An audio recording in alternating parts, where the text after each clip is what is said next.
Vitamin adalah sekelompok organik amina yang memiliki fungsi vital yang tidak dapat dihasilkan oleh tubuh. Vitamin ini memiliki sifat zat vitamin. Ada yang tahu apa itu sifat zat vitamin? Sifat zat yang ada dalam vitamin adalah larut dalam lemak. Kemudian ada apa aja sih?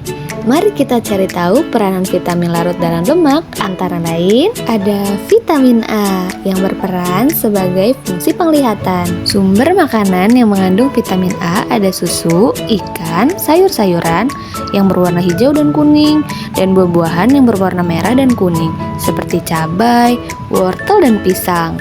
Ada yang tahu ada apa lagi selain itu? Selanjutnya ada vitamin D yang berperan dalam metabolisme kalsium.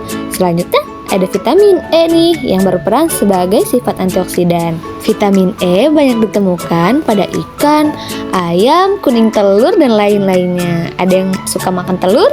Ada juga vitamin K nih yang berperan dalam proses pembekuan darah. Sumber vitamin K ada sayur bayam, kacang polong, padi-padian, tomat, hati juga termasuk loh. Nah, itu dia teman-teman, sumber zat vitamin yang larut dalam lemak. Ada juga loh yang larut dalam air. Yang pertama ada vitamin B kompleks yang sifatnya larut dalam air. Kemudian ada juga loh vitamin B esensial yang meliputi B1, B2, B3, B5, B6, dan B12. Ada juga asam folat. Ternyata sumber utama vitamin B berasal dari susu, gandum, ikan, dan sayur-sayuran hijau. Sumber vitamin B1 juga berasal dari susu loh. Tapi ada juga nih yang dari jantung, hati, ginjal, dan kacang-kacangan. Sumber vitamin B2 juga tidak mau kalah nih. Banyak ditemukan pada sayur-sayuran hijau, kuning telur, hingga susu. Nah, kalau vitamin B3 termasuk jenis vitamin yang banyak ditemukan pada makanan hewani seperti hati, ginjal, daging unggas, hingga ikan pangan lainnya. Ternyata sama nih, vitamin B5 juga ditemukan dalam berbagai jenis makanan hewani hingga makanan nabati loh. Ternyata vitamin B6 banyak terdapat di dalam beras, jagung, hingga ikan loh. Ada yang tahu nggak nih kalau vitamin B12 merupakan jenis vitamin yang khusus diproduksi oleh hewan? Selain vitamin B, ada juga nih vitamin C yang banyak memberikan manfaat bagi kesehatan tubuh. Nih, sumber vitamin C berasal dari buah jeruk, tomat, cabai hijau, hingga jambu biji. Kita beralih yuk ke dalam vitamin larut dalam lemak. Ada vitamin A, D, E, dan K. Karena vitamin larut lemak larut dalam pelarut non-polar, maka biasanya menggunakan pelarut seperti heksana. Hayo, siapa yang baru tahu? Karena hasil ekstraksi, jadi pemisahnya adalah kromatografikolom. Ini biasanya sering digunakan untuk memisahkan vitamin berdasarkan polaritasnya loh. Nah, bagian mendeteksi nih, siapa yang suka mendeteksi? Jadi vitamin A dan vitamin E memiliki kromofor yang mendeteksi atau menyerap cahaya UV. Spektrometri massa yang digunakan untuk konfirmasi struktur dan deteksi isomer. Loh, ternyata metode biokimia untuk vitamin K sering nih dilakukan uji. Ada yang masih ingat vitamin larut dalam air? Ada vitamin B kompleks dan vitamin C. Vitamin larut air biasanya diekstrasi menggunakan pelarut polar seperti air atau metanol.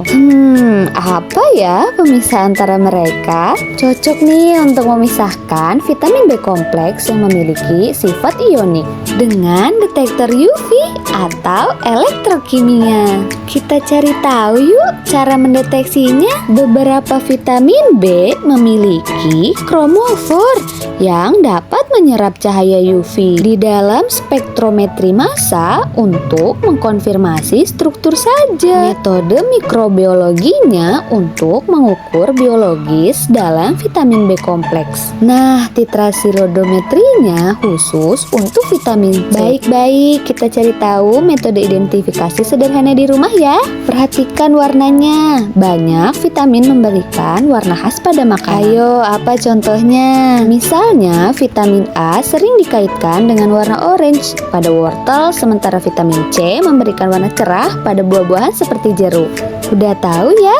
Next, kita bisa rasakan dari teksturnya loh. Beberapa vitamin mempengaruhi tekstur pada makanan. Coba, misalnya pada buah-buahan yang kaya vitamin C cenderung lebih renyah. Perhatikan perubahan warna pada saat memasak. Beberapa vitamin sensitif terhadap panas dan cahaya.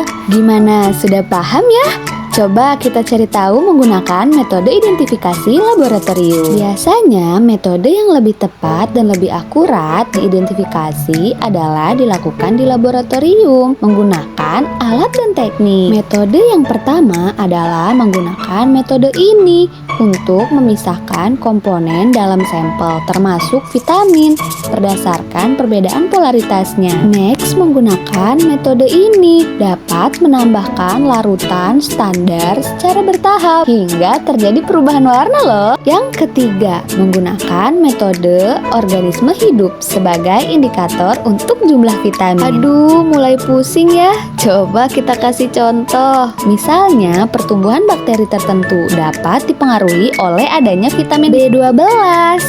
Beralih ke mineral. Mineral merupakan bagian dari tubuh dalam pemeliharaan fungsi tubuh, baik tingkat sel hingga fungsi organ tubuh secara keseluruhan. Udah tahu ya perbedaan vitamin dan mineral. Sekarang kita lanjut ke sifat zatnya. Jadi, jika mikromineral adalah mineral yang diperlukan tubuh dalam jumlah yang banyak. Di dalamnya ada kalium yang berperan dalam keseimbangan cairan. Udah tahu ya?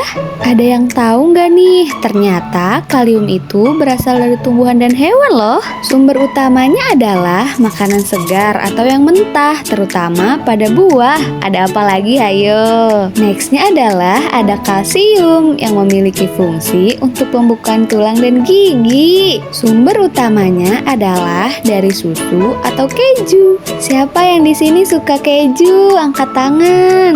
Wow, ada natrium yang fungsinya adalah sebagai penjaga keseimbangan cairan. Sumber utamanya seperti susu, mentega, daging, telur, ikan, dan makanan laut lainnya.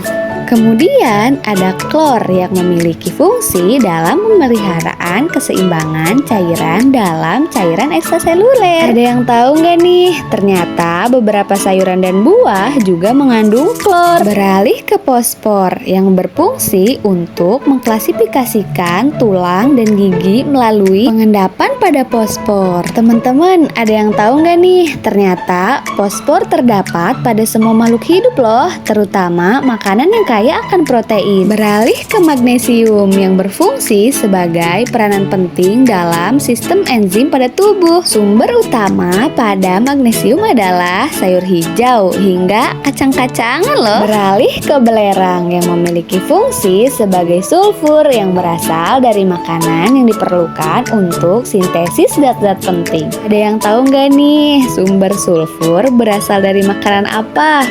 Yap, makanan yang berprotein. Makro udah nih, sekarang mikromineral, yaitu mineral yang diperlukan tubuh dalam jumlah yang sedikit. Apa aja ya contohnya? Mari kita cari tahu. Misalnya terdapat pada besi yang berperan dalam proses respirasi sel. Nah, besi ini bersumber dari makanan hewani seperti daging, ayam, dan ikan. Selanjutnya ada seng yang berfungsi sebagai bagian dari enzim.